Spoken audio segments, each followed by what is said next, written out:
The third test of the Ashes is set to begin in an hour from now. And finally, we can stop talking about the controversial dismissal of Johnny Bairstow. Will be here. Now, England needs to win this match. It's a must-win match for them. While Australia just needs a draw to retain the Ashes.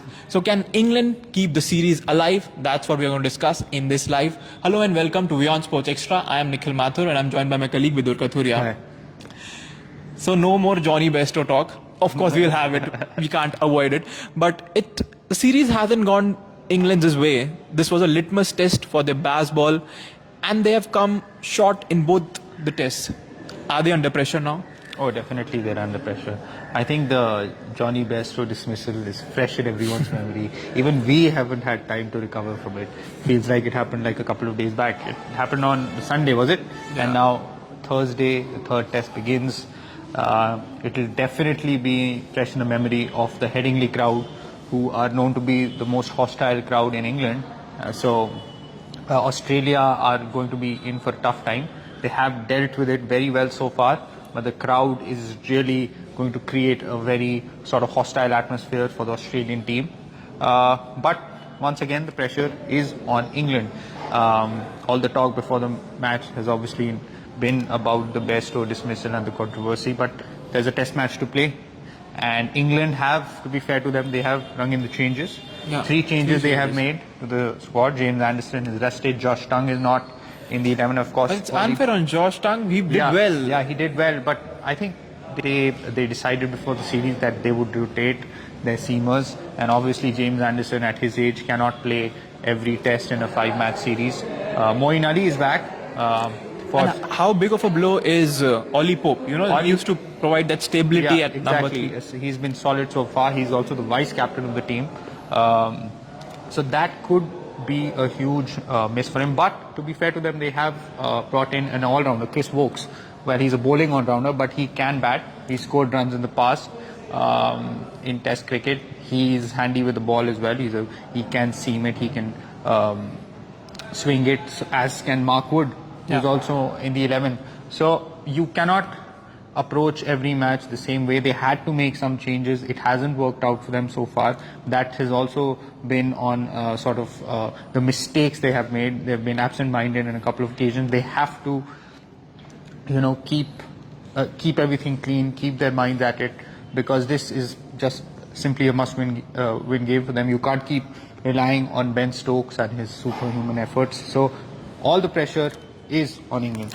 So who would go first down? I mean, it's a crucial position, Do you see Johnny Bairstow coming into bat at third, or do you think that they will promote Harry Brooks? I think Harry Brooks is the one who will bat at number 3. Earlier we were discussing Dan Lawrence was the seemed like the obvious replacement for Ollie Pope, but they have not gone with him. They have shaken things up a little bit, which Moeen Ali, of course, he'll come in at about 5 or 6. Yeah, lower down the order.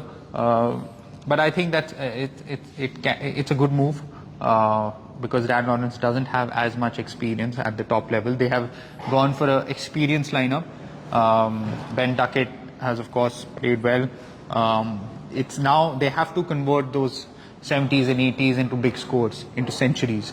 They have to put big runs on the board and not just play aggressively and fast, but also put a huge target in front of Australia, which obviously 350 and all, 350 as a first innings score has not, 354 has not worked for them. Yeah. In the first test also we saw, and second test. So you have to put up big targets in front of Australia if you want to win the test match, and that's what they'll be looking to do. Yeah, and no Nathan Lyon.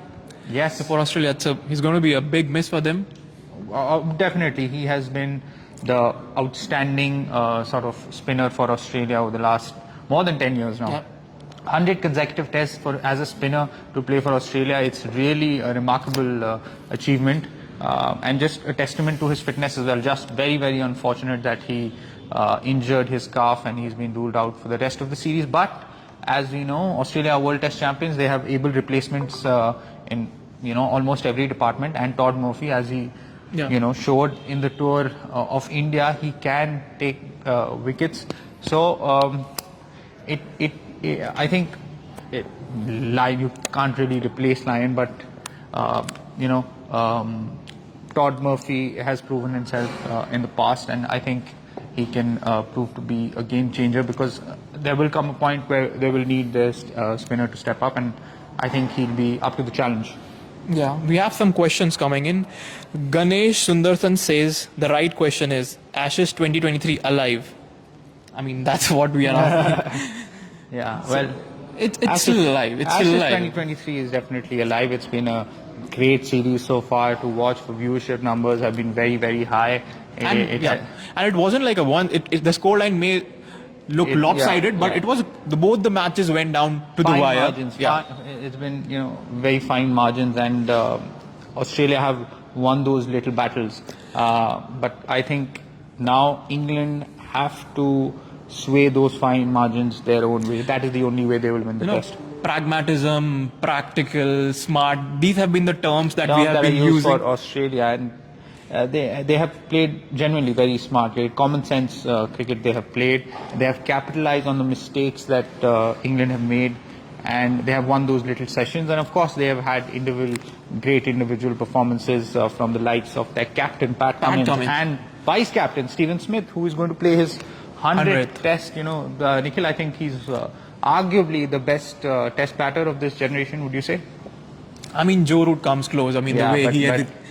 But if you look at overall the where he scored his runs and his average, which is almost 60. I mean, he has an average. He's played 100 test matches, and he has an average of almost 60. Yeah. That is outstanding. I mean, the debate about the top four that we used to have, which had Kane Williamson, Virat Kohli, Stephen Smith, and Joe Root. I think Smith is by far on the top, and then Joe Root. Kohli and Williamson have dropped off. You can have an argument about these four batters in terms of being an all-format player, but I think in Test, Smith has proven to be the outstanding batter over the last 10-15 years. And even Labuschagne and David Warner are also due for a long inning. Like, Warner has looked good, but he hasn't got those big numbers. But yeah, Warner, once again, it's been a long time since he scored numbers. Luckily, the team is winning. Otherwise, questions will be asked, and who knows?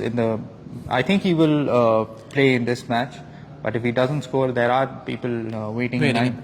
Yeah. And of course, the test is at Headingley, and we cannot mention the 2019. Yes. Ben Stokes. One of the great test knocks that we saw in 2019. Single-handedly won England the test match and kept the Ashes alive at the time. Also, what comes to mind is Jack Leach is one not out. Yeah. Unfortunately, he's not part of the Ashes this time around. But it was an occasion for the ages, and hopefully, if we can get even 50% of the kind of test that we saw last time out, which we have, we've enjoyed some highly engaging test matches so far in the two, and I think we'll get another. So, do you see England winning this? It's making a prediction is very, very tough. I know I said that it would be a draw a few days back, but I don't think I'm going to go with that. But yes, as a fan, you want the series to be alive. So I'm going to go with my heart and say that yes, England will win this test match. John Lawrence, who's a viewer, also agrees with you. He says that yes, England can keep it alive. John Lawrence is probably English. But thanks, John, for your comment. So let's take the poll. Our question was, can England keep the Ashes alive? 51% say yes, they can, and 49% say no. So very close contest. Very close.